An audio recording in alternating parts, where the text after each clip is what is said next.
Hola a tots i benvinguts a aquesta primera classe de Biologia per a alumnes que es presenten a les proves d'accés per majors de 25 anys. Jo sóc l'Ester i seré la vostra professora durant tot el curs. Comencem pel bloc 2, tema 4. Veureu que aquest primer tema és molt senzill, és molt introductori perquè us aneu adaptant una mica a quins seran els conceptes, quina serà la metodologia que anirem seguint i ens coneguem una mica. Generalitats de la cèl·lula. Què tocarem dintre del tema generalitats de la cèl·lula? Per una banda, parlarem 4 pinzellades sobre la teoria cel·lular, una teoria del segle XVII que va postular ja què era una cèl·lula i quines eren les seves funcions, i segon, veurem quines són les estructures generals de les cèl·lules, i el que ens ha de quedar molt clar és veure que existeixen dues estructures generals molt separades i molt ben diferenciades, que són la cèl·lula procariota i la cèl·lula eucariota, les nostres cèl·lules. Què va dir aquesta teoria cel·lular? Com us deia, Anton Leeuwenhoek al segle XVII, ho veureu, ara estic jo aquí al davant però posa segle XVII, va postular, va dir que la cèl·lula ve de la paraula cel·la, que significa espai, espai buit, d'acord? És la unitat atòmica i fisiològica dels éssers vius.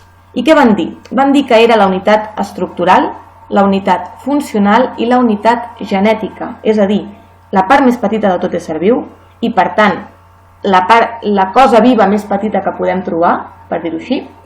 La unitat funcional és capaç de nodrir-se, reproduir-se i relacionar-se per ella sola, que serien les 3 funcions vitals, això també us heu d'aprendre, dels éssers vius. Tots els éssers vius es nodreixen, es reprodueixen i es relacionen.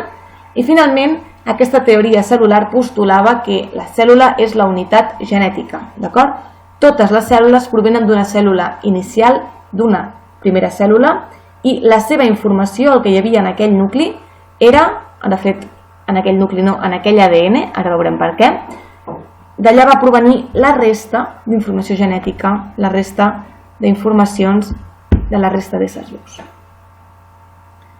Passem a l'estructura general d'aquestes cèl·lules. El que us deia, totes les cèl·lules tindran una membrana cel·lular, que estudiarem més endavant en temes que ja venen, un citoplasma, que és aquesta part interna de la cèl·lula, on trobarem líquids, substàncies, orgànuls, i una altra cosa, que és això d'aquí, que no és el nucli.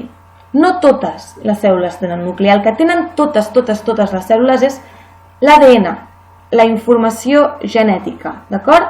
Per tant, si ens demanen quina és l'estructura general de les cèl·lules, direm que totes les cèl·lules tenen membrana cel·lular, citoplasma i informació genètica. Per què? Perquè no totes tindran aquest embolcall nuclear, no totes les cèl·lules tenen nucli. I quines no tenen nucli? Doncs les procariotes, d'acord? Hem dit que hi havia cèl·lules procariotes i cèl·lules eucariotes. Aquestes cèl·lules procariotes són les primeres que es van originar, i actualment encara en tenim de procariotes. Passa que més tard es van anar desenvolupant les eucariotes, unes cèl·lules molt més complexes, amb moltes més parts, capaces de fer moltes altres coses.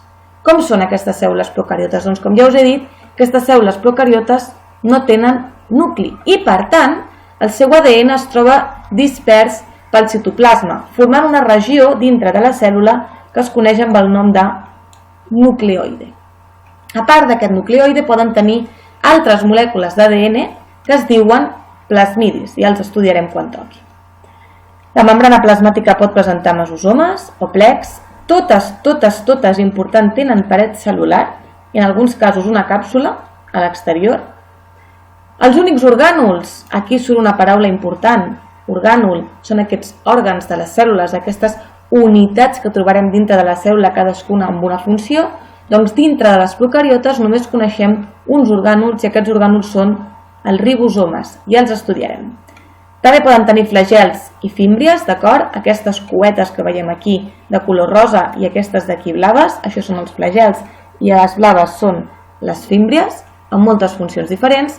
I també, important, les cèl·lules procariotes es reprodueixen de forma asexual, asexualment. No necessiten d'altres organismes per reproduir-se, amb elles soles en tenen prou. Què les difereix de les cèl·lules eucariotes? Doncs que les cèl·lules eucariotes, us tapo aquí una mica el dibuix, sí que tenen nucli. I dintre d'aquest nucli tindran la informació genètica. A més, tindran molts orgànuls cel·lulars diferents, els veurem a mida que també anem passant les unitats, els propers temes anirem estudiant aquests orgànuls cel·lulars i quines funcions fan, però no totes les cèl·lules eucariotes tenen paret cel·lular, no totes, només algunes. I quines? Les vegetals. I aquesta paret cel·lular de les vegetals no tindrà res a veure amb la paret que hem vist que tenen les cèl·lules procariotes, d'acord?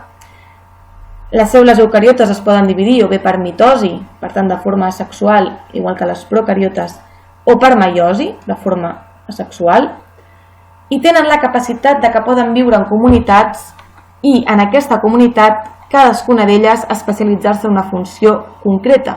I això què significa? Això significa que poden crear individus, que poden ser pluricel·lulars, perquè cadascuna tindrà una funció i permetrà que un conjunt d'elles puguin ser alguna cosa encara més complexa, d'acord? Pluricel·lular, moltes cèl·lules.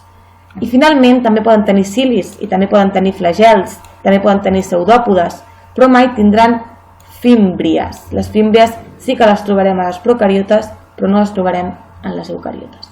Finalment, dir-vos que en aquesta última diapositiva d'aquí parlem de la teoria endosimbiòtica de Lynn Margulis.